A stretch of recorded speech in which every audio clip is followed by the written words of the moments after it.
Ambitious men hate being dependent, especially on a pill to do something that they feel like they should be able to do naturally. Here's how I stopped taking sleeping pills and why the way I did it might surprise you.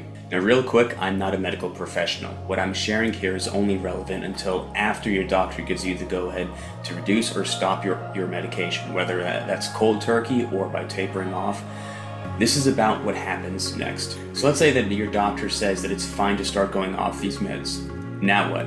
How do you best go about it without wrecking your sleep or your sanity? This can feel terrifying, but here's the truth. The progress you've made with insomnia, it didn't come from the pill. It came from you, from healing your relationship with sleep. That's what gets you the lasting, consistent, good quality sleep that you want. Medications don't fix the root of insomnia.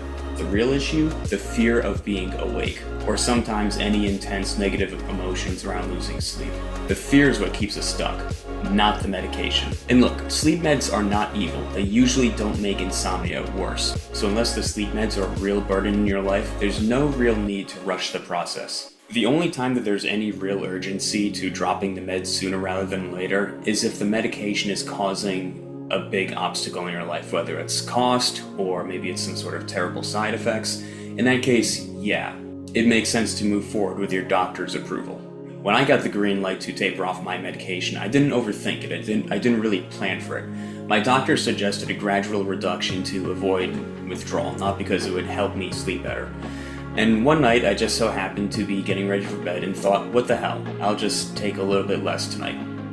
No ceremony, no planning, and honestly, that's all it took. We planned for important stuff like careers, weddings, vacations. This is not really important. We don't need to plan for something that's supposed to be automatic. Trying to engineer sleep, especially around tapering meds, feels like it's just the exact sleep anxiety that we're trying to get rid of. And hey, if you don't sleep after you cut back a little bit, that's fine. That's totally normal. It happens all the time. It doesn't mean that you've relapsed back to zero. It's just your brain adjusting. In big picture, it doesn't really mean anything anyway. Eventually, you'll have your own what the hell moment and then you'll give it a shot. I hope this was helpful for you. If it was, please feel free to do the usual like, comment, subscribe stuff. Here at Insomnia to Peace, I help ambitious men like yourself overcome insomnia for good.